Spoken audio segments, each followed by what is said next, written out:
پہلے میں بریلوی تھا، پہلے میں کیا تھا؟ بریلوی. تو ہم وہ 30 میں 11ویں شریف 12ویں شریف نظر و نیاز سارے جمعرات کے سب کچھ رپورٹ ہمارے ہاں تفصیل سے چلتی تھی.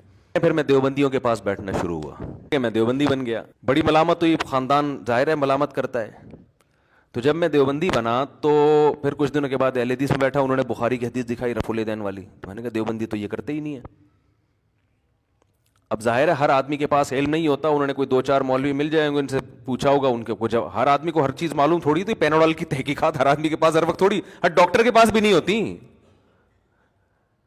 تو وہ پھر اہل حدیث بن گیا. جب میں اہل حدیث بنا تو ایک دن جماعت المسلمین والوں کا کہیں مجھے لٹریچر ملا کہ ہمارا فرقہ وارانہ نام نہیں ہے، یہ حنفی، شافعی، دیوبندی، بریلوی، اہل حدیث، یہ تو فرقے بنائے ہوئے. ہوا سماکم المسلمین، اللہ نے نام کیا رکھا ہے؟ مسلم. آئیے جماعت المسلمین میں جس کا کوئی فرقہ نہیں ہے. انہوں نے کہا یہ اہل حدیث بھی فرقہ ہے. ہم جماعت المسلمین نکل لیے. اب آسان نہیں ہوتا مسلک چھوڑنا، ملامتیں، ہمیں تو حق کی تلاش تھی، ہم کہاں نکل لیے؟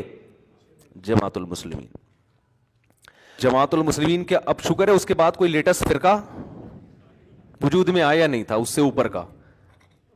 لیکن اب جماعت المسلمین بھی پارٹ 1 پارٹ 2 ہو گئی ہے، ورنہ وہ ساری زندگی پارٹ 1 پارٹ 2 کے مناظرے کراتے رہتے کہ ان میں پارٹ 1 صحیح ہے یا پارٹ 2 صحیح ہے. اب تو جماعت المسلمین کا مسئلہ ایسا حل ہوا نا جب سے پارٹ 1 پارٹ 2 آیا، جماعت المسلمین کا زور بھی ختم ہو گیا. ورنہ ہم یہاں محلے میں ایک درد سر بنے ہوئی تھی جماعت المسلمین. ہر تھوڑے دن میں کوئی لڑکا لٹریچر لے کے آ رہا ہوتا، اس کا کیا مطلب ہے، اس کا کیا مطلب ہے. ہم شادیوں پہ کام کر رہے ہیں، لوگوں کو کہہ رہے ہیں یار بیوہ عورتوں کو سہارا دو، اور جناب طلاق یافتہ عورتوں کو سہارا دو. اور ادھر تو علماء کی صلاحیت ہے جب ان چیزوں میں لگیں گی تو معاشرے میں وہ مثبت کام کس ٹائم پہ کریں گے بیٹھ کے. ہر نیا فرقہ بنتا ہے یہ کہہ کے کہ میں سارے فرقوں کو ختم کر رہا ہوں، مگر وہ ایک نئے فرقے کی بنیاد رکھ کے خود 20 فرقوں میں ڈیوائیڈ ہو جاتا ہے. سمجھ رہے ہو؟ لیبل تو سب نے بڑے اچھے اچھے خوبصورت لگائے ہوئے ہوتے ہیں نا. تو ہوتے ہوتے میں صوبہ سندھ کا امیر بن گیا، کیونکہ پیسے والے بھی ہیں یہ، تو پیسہ بھی بہت دیا. مجھے پھر ایک دن اندازہ ہوا، کیونکہ حق کے متلاشی تھی، مجھے اندازہ ہوا کہ حنفی لوگ ابو حنیفہ کی اتنی تقلید نہیں کرتے جتنے یہ جماعت المسلمین والے اپنی امیر کی مقلد ہیں. یہ لوگ لیبل لگاتے ہیں کہ ہم کسی کی تقلید نہیں کرتے، مگر جتنے بڑے مقلد یہ لوگ ہیں، اتنا بڑا مقلد جو مجتہدین کی ایسی تقلید نہیں ہو رہی ہے. پھر میں سوال پوچھتا تھا، مجھے اس کا جواب نہیں ملتا تھا.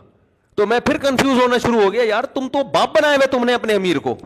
ایک دن میں گیا تبلیغی جماعت، کہیں فضائل اعمال کی تعلیم چل رہی تھی تو میں جا کے بیٹھ گیا.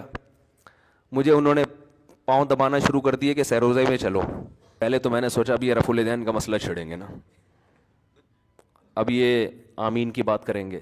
میں نے ٹانگیں چوڑی کر کے نا یوں کر کے پوری نماز پڑھی ایسے کر کے کہ مجھے کوئی چھیڑے. کسی نے نہیں چھیڑا. میں نے کہا 3 دن لگاتا ہوں پھر چھیڑوں گا میں. شاید اب مجھے تنگ کریں یہ لوگ کہ میں سیروزے میں ٹرائی، جہاں اتنی جماعتیں ٹرائی کی ہیں اس کو بھی ٹرائی کر لو. تب میں یوں جاؤں گا، پھر یوں کروں گا، پھر زور سے آمین، تو کچھ نہ کچھ تو ہوگا. حیران ہو گیا، 3 دن ہو گئے مجھے کسی نے کچھ نہیں کہا. ان کی ایک ہی بات تھی، بھائی یہ دین ہمارے اندر کیسے آئے گا، پوری دنیا کے اندر کیسے آئے گا، اس کے لیے ہم سب کو مل جل کے فکر.